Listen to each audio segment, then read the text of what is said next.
다니엘서 8장 1절에서 8절 말씀의 제목은 수양과 수염소입니다.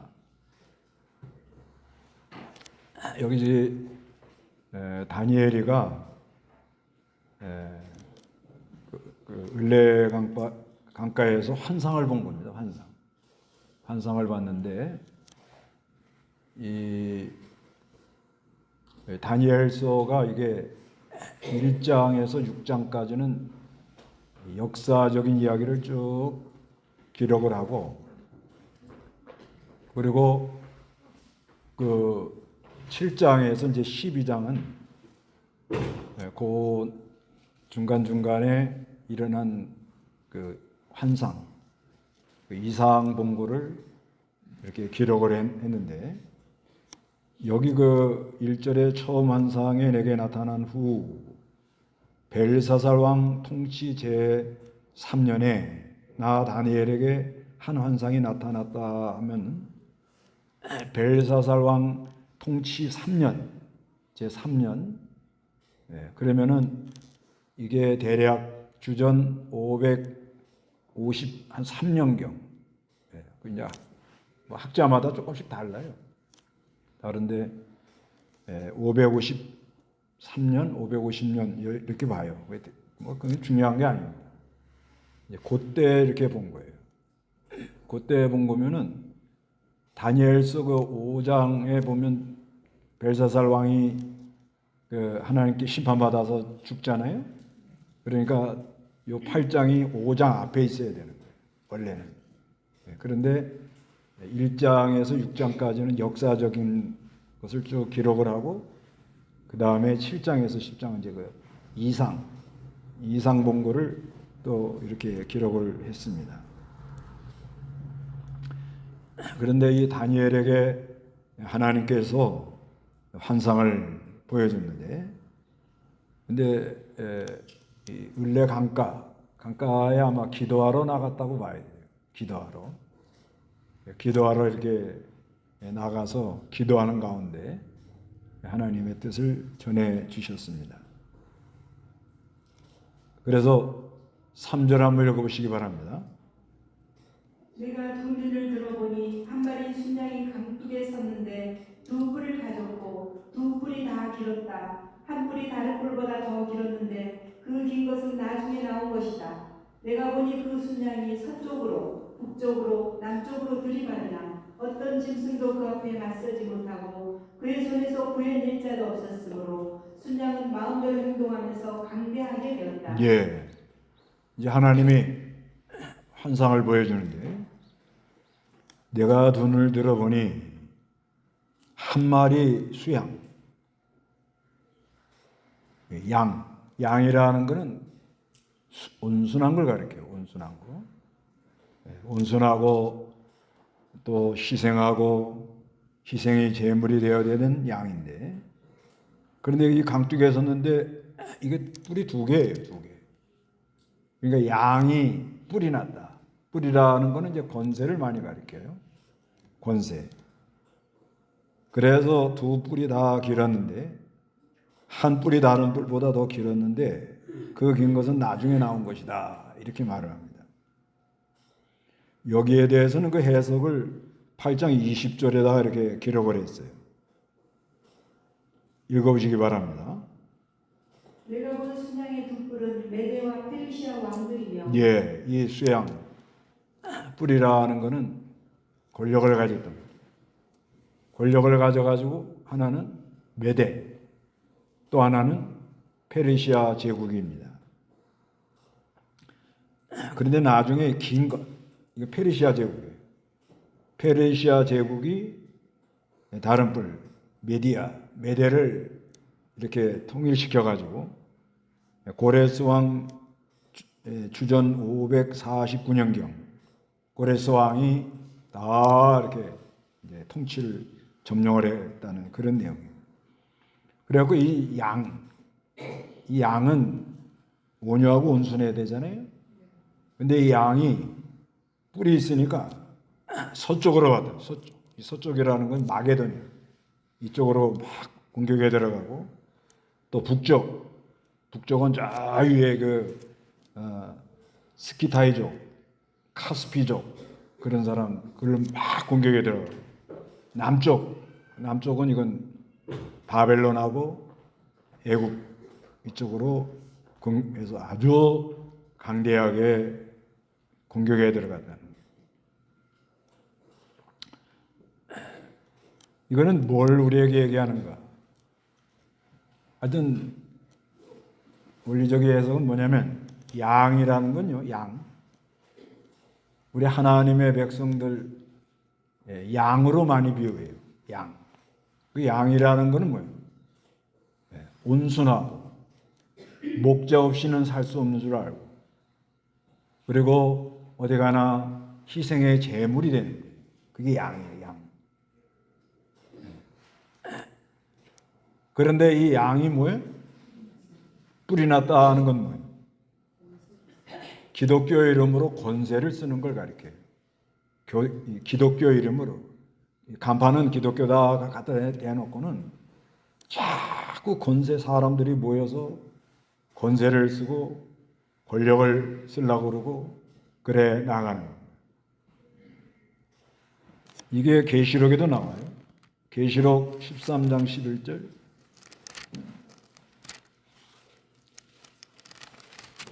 계시록 13장 11절.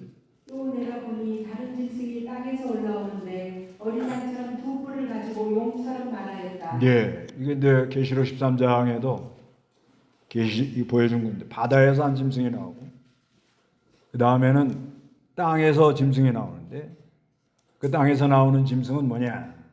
이거는 양은 양, 어린 양 같이 보이는데 이게 뿔이 달렸다는 거예요. 뿔.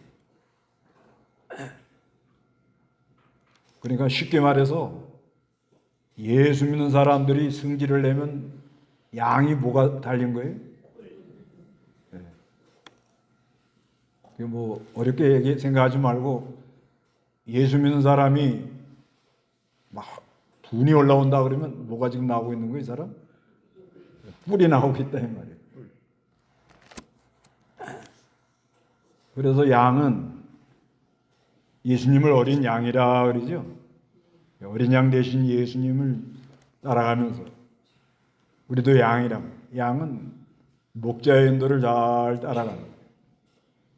가장 가고 사람 쓰고 순종 잘하고 그 다음에는 희생 어디 가나 희생 그리고 재물 죽음으로 말하는 게 양이에요.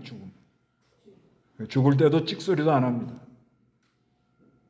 그 내몽골 가가지고 양 잡는 거 보니까 양 잡는데 여기 칼로 여기를 그냥 살아있는 걸 찢어요 이렇게. 그리고 염통을 그냥 꺼내버리더라고.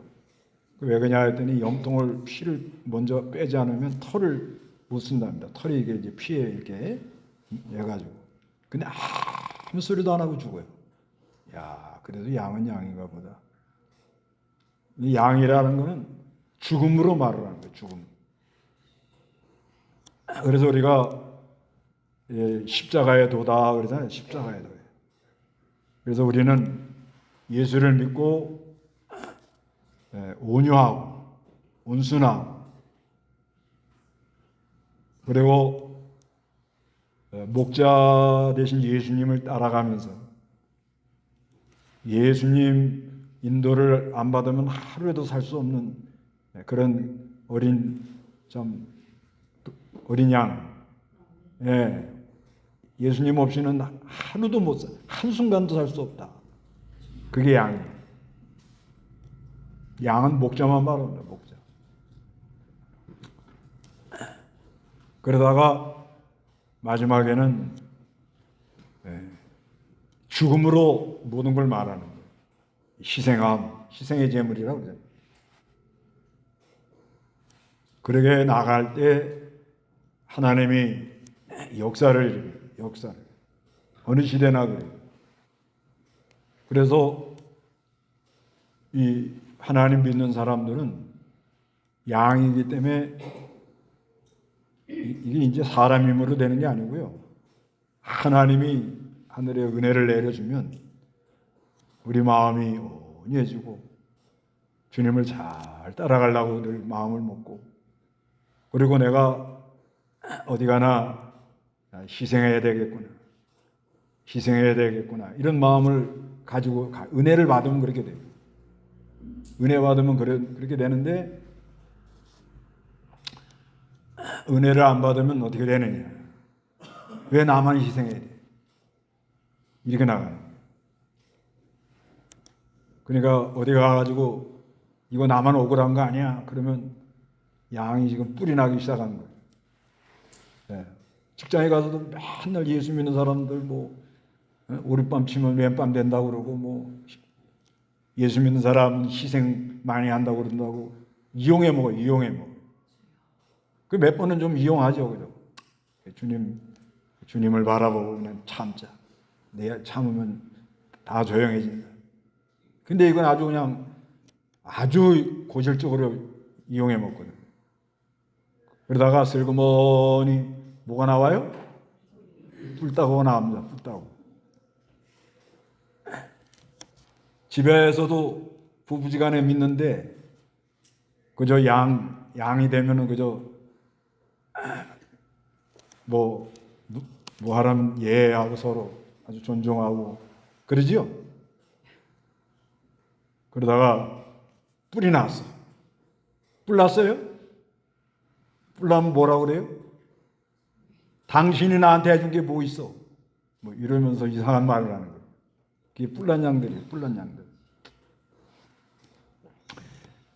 그래서 은혜를 못 받으면 뭐가 올라와요? 안에서요? 뿔이 나와요, 지금. 이게 나옵니다. 나와가지고는 자기 혼자는 잘 안 될 것 같으니까 자꾸 세력을 모아요. 그렇게 되어 있습니다. 자기 혼자는 안 될 것 같으니까. 그래가지고 기독교 이름으로 여러 가지 사람들을 동원하는 게 나쁘다는 게 아니고, 사람들을 자꾸 동원을 해가지고 정치 색깔을 띱니다. 정치 색깔. 정치 운동을 하는 거예요. 이게 아주 위험한 때예요.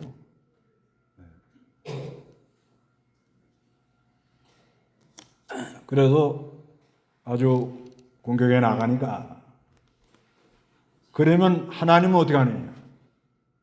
수염소가 일어나도록 그렇게 만들어요. 수염소, 순염소. 여기 보세요.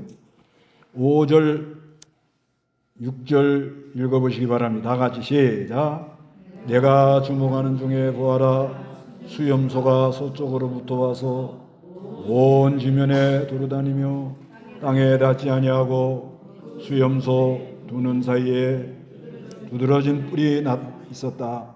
그 수염소가 두 뿔을 가진 수양, 곧 내가 전에 강둑에 서 있는 것을 보았던 그 수양에게 다가가는데 엄청난 분노로 돌진해 나갔다. 그래가지고 이 양이 계속 막 공격해 나가니까 때가 딱 되니까 하나님께서 염소가 한 마리 나와요. 염소. 이건 역사적으로 누군가 하면 알렉산더 대왕입니다. 알렉산더 대왕. 알렉산더 대왕이 주전 356년에서 주전 323년 이렇게 아주 와가지고, 이 알렉산더 대왕이 서쪽으로 또 올라와가지고 온 지면을 두루다니며 땅에 닿지 아니하고, 이건 뭐예요? 엄청난 속도로 공격에 들어가가지고 3년 만에 이 중동 지역의 여러 지역을 점령했다는 거예요. 이 알렉산더 대왕. 그래서 수염소의 두 눈 사이에 두드러진 뿔. 아주 이 알렉산더 대왕이 아주 두드러진 인물이었다는 거예요. 아주 상당했는가 봐요. 그래서 6절에 그 수염소가 두 뿔을 가진 수양, 곧 내가 전에 강둑에 서 있는 것을 보았던 그 수양에게 다가가 엄청난 분노로 어떻게 돌진해가지고 거꾸로 들여버립니다. 이제 이때가 그 페르시아 제국 다리오 왕 그 알렉산더가 이수수 전투 이게 주전 333년, 아르벨라 전투 주전 331년. 그래서 이 알렉산더 대왕이 이겨버리는 거예요. 정복을 해버렸습니다. 그래서 7절에 내가 보니 수양에게 다가가 매우 분노해서 수양을 치고 그 두 뿔을 부러뜨렸으나 수양에게는 대항할 힘이 없으므로 수염소가 수양을 땅에 쓰러뜨리고 짓밟았으나 수양을 그 손에서 구해낼 자가 없었다. 8절에 그 수염소가 극히 강하게 되었을 때 그 큰 뿔이 꺾이고 대신에 네 개의 두드러진 뿔이 하늘의 사방을 향하여 자라났다. 이렇게 말해요. 그래서 이 수염소가 그냥 수양을 밟아보니까 수양이 그 두 뿔이 그냥 부러지면서 아주 쓰러지고 짓밟아버렸다. 그 수양을 구해낼 사람이 아무도 없었다는 거예요. 이거는 알렉산더 대왕이 일어나가지고 요 해석을 써놨어요. 그 21절, 8장 21절. 21절 그 수면서는 헬라 왕으로 그의 두 눈 사이에 큰 뿔은 첫째 왕이다. 예, 이 알렉산더 대왕이에요. 헬라 왕. 그래서 거꾸로 들여버려요. 이거는 원리적인 해석은 뭐냐? 교회의 그 본질. 교회는 뭐예요? 양에 대해 양. 온순하고 목자의 인도를 잘 따라가면서 그리고 어디 가나 희생하고 마지막에는 죽음으로 말하는 거예요. 죽음으로. 그렇게 나가야 되는데 그런데 세력을 써가지고 나가잖아요. 그러면 하나님께서 이 수염소 더 강한 세력을 일으킨다. 더 강한 세력을 일으켜가지고 이 수양을 받아버려요. 이게 이제 역사가 이렇게 말을 하는 거예요. 역사적으로는 알렉산더 대왕을 일으켜가지고 이 페르시아 제국 다리오 왕을 거꾸로 들였는데 다리오 3세 때 거꾸로 졌는데 그런데 이렇게 역사를 보면 하여튼 이 교회가 변질이 돼가지고 계속 사람을 모으고 정치 운동을 하고 그래 나가면 하나님이 아주 더 강한 걸 일으켜가지고 다 거꾸로 되어버립니다. 그 대표적인 게 뭐냐면 십자군 전쟁이에요. 십자군 전쟁 많이 들어보셨죠? 그 십자군 전쟁이 주후라는 거 예수님 오신 이후로 11세기 말에서 13세기 말까지 약 8차례 예루살렘에 원정을 간 거예요. 그건 왜냐하면 이슬람 교도들이 예루살렘을 점령해서 기독교인들이 좀 그걸 가려고 그러는데 못 가게 하니까. 그러니까 십자군을 일으켜서 이 하나님 대적하는 사람을 다 심판해야 된다. 그 말은 그렇게 해놓고는 이게 뭐예요? 여러 가지가 복잡하게 섞여가지고 이거는 기독교의 본연의 자세를 잃어버린 거예요. 십자군 전쟁이. 그래서 약탈도 하고 뭐 별의별 행동을 당한 거예요. 그렇게 나가니까 하나님이 어떻게 했느냐? 징기스칸을 일으킨다. 징기스칸 알죠? 몽골? 이 사람이 언제 사람인가 하면은 1206년에 몽골 제국을 태무진이죠, 태무진. 이 사람이 그냥 일어나가지고 공격을 해버려요. 공격해가지고 아주 유럽 저쪽까지 아주 다 밟아버리는 거예요. 그런가 하면은 남쪽에서는 오스만 제국을 또 일으켜가지고 이 사람들이 이게 또 일어나가지고 또 그 십자군 그걸 막아대면서 전쟁을 하는 거예요. 그러니까 어느 시대나요? 우리가 이 기독교가 본연의 자세를 떠나서 뿌리 나가지고 권세를 써가지고 세력을 쓰면 더 악한 게 나와가지고 어떻게 공격을 한다는 걸 이걸 알고 다니셔야 돼요. 이거는요, 그 구소련도 그렇게 된 거 아니에요, 옛날에. 신랍 종교가 변질되고 타락되고 교회의 그 권력으로 자리를 정치에 관여하고 막 이랬단 말이에요. 그러니까 1917년에 볼셰비키 혁명이 일어나가지고 확 뒤집어진 거예요. 그래 소련이 저렇게 지금 어둠의 길을 걸어가고 있는 거예요. 중국도 마찬가지예요. 중국도 장제스 이분이 하나님 섬기는데 변질이 됐단 말이에요. 변질이 돼가지고 인민들은 배고파 쓰러져 가는데 있는 사람들, 하나님 믿는 사람들이라고 하면서 국률도 없고 베푸는 것도 없고 사랑도 없고, 그러니까 이 모태똥이가 돌아다니면서 우리는 다 평등이다 이래 나오니까 거기에다 동조해가지고 확 다 뒤집어 엎어진 거예요. 이 역사라는 게 아주 참 무섭습니다. 이게. 그러니까 항상 교회는 교회의 본 모습을 잃어버리면 안 된다. 교회는 뭐냐? 그저 하나님 백성으로서 그저 양이라는 건 온순하고 순종 잘하고 아주 목자의 인도를 잘 따라가면서 어디 가나 좀 희생하려고 양보하려고, 그렇죠. 손해보는 것도 많고 억울한 것도 많지만 하나님이 주권적으로 역사할 걸 믿고 이러고 이렇게 나가야 되는데, 그렇게 나가지 않으면은 가다가 많은 어려움을 당한다는 걸 알아야 됩니다. 그래서 지금 우리나라도 이 성경의 근거에 보면 상당히 지금 어려운 때다 이렇게 봐지는 거예요. 지금 그렇죠. 10월 27일 날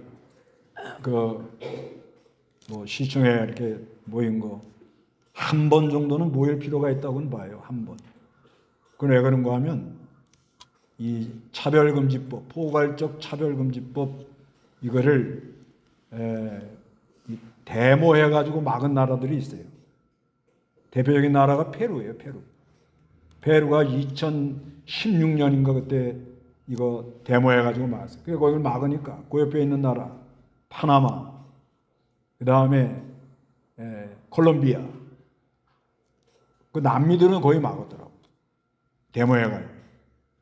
그래서 한 번 정도는 우리는 이걸 반대한다 이렇게 할 필요가 있습니다.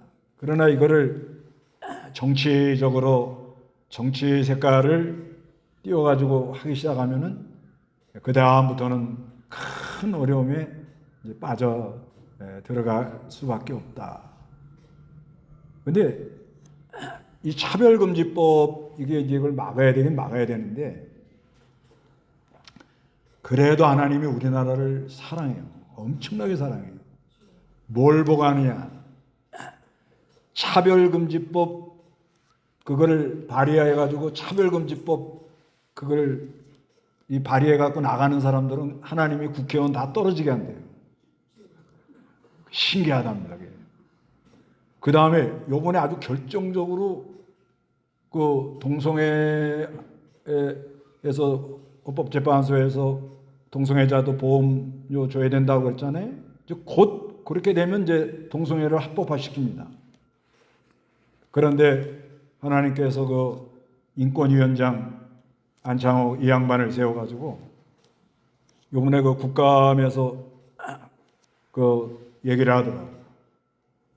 그 차별금지법 반대해야 되는데 이걸 왜 안건을 국회에 올렸느냐?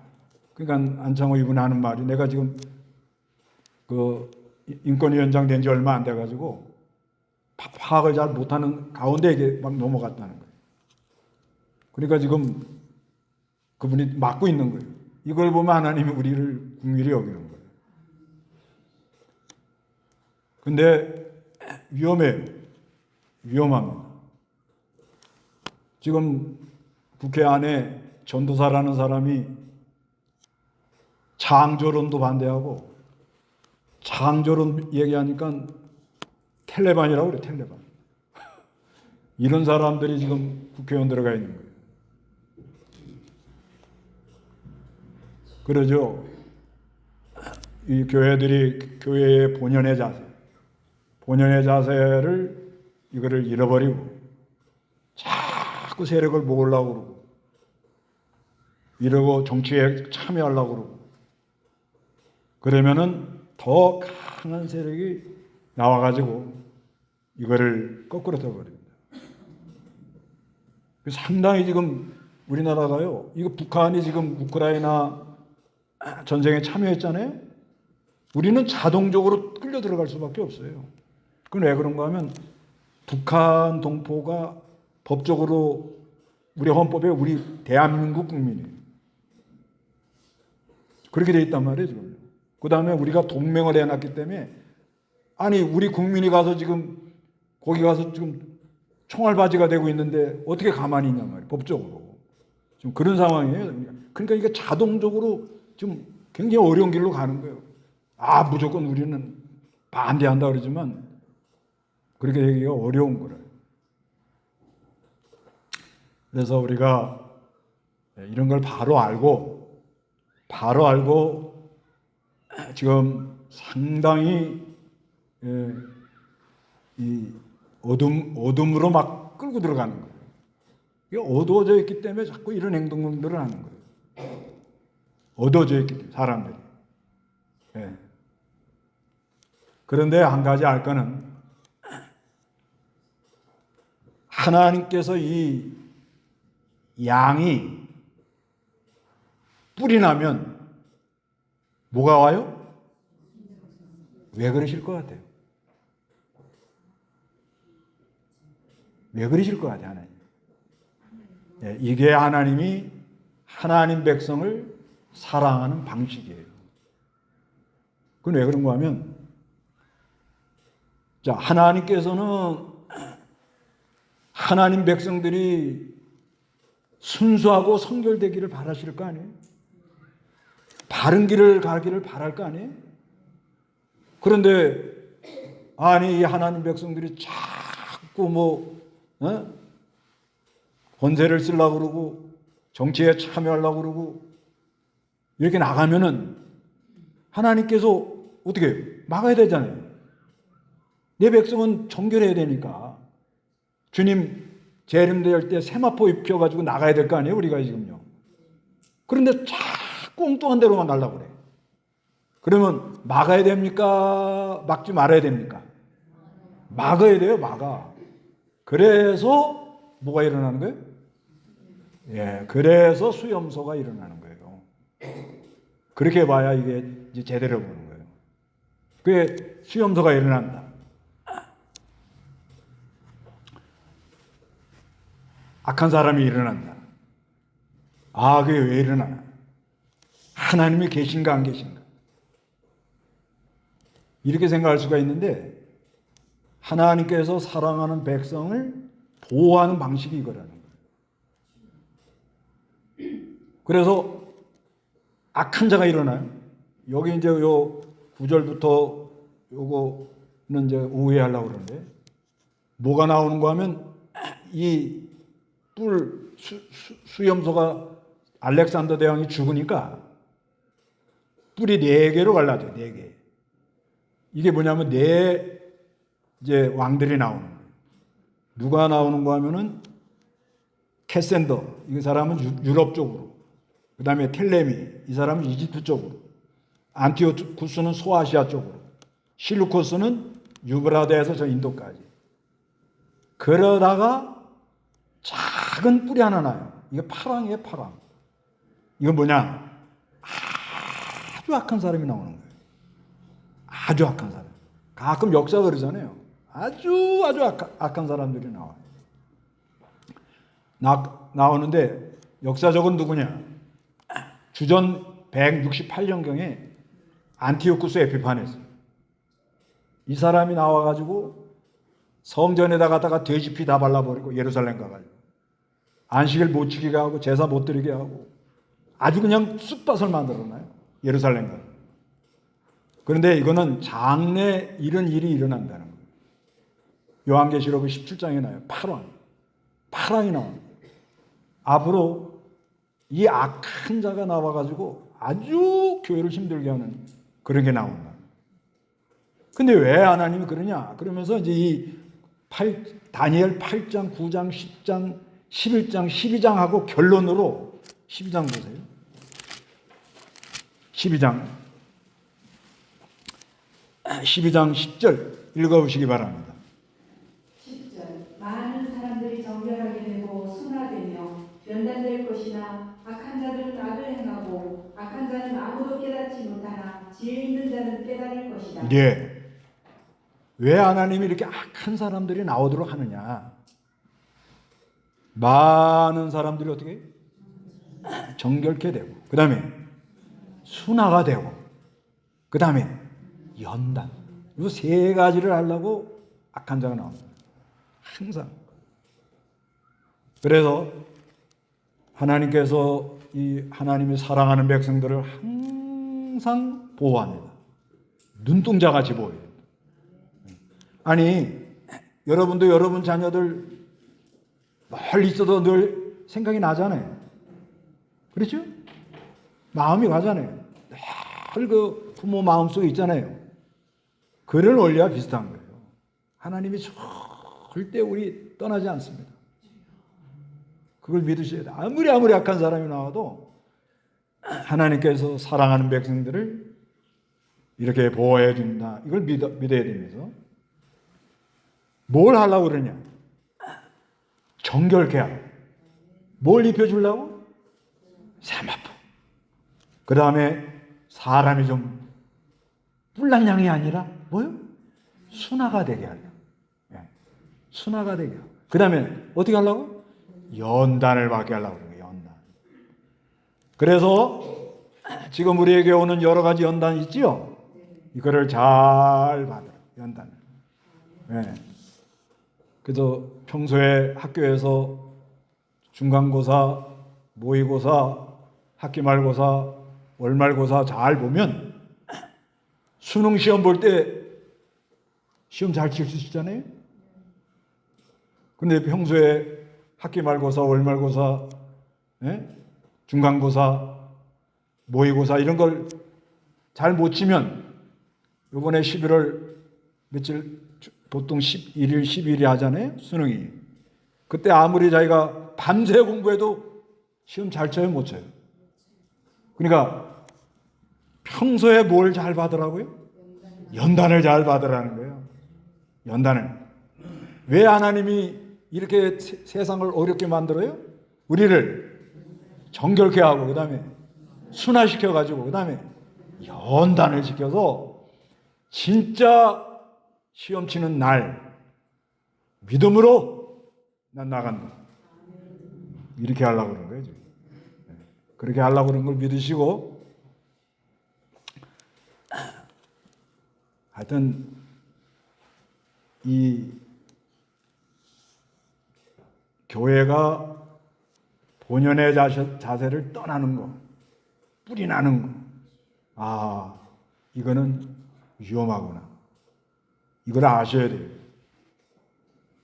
그러면 더 강한 게 나와서 공격을 해야 될 텐데 그때 우리는 연단을 잘 받아서 아주 정결하고 순화가 돼가지고 연단을 잘 받아서 승리적으로 모든 환난을 통과하는 그런 은혜가 여러분에게 있으시기를 바랍니다. 다 같이 기도하겠습니다.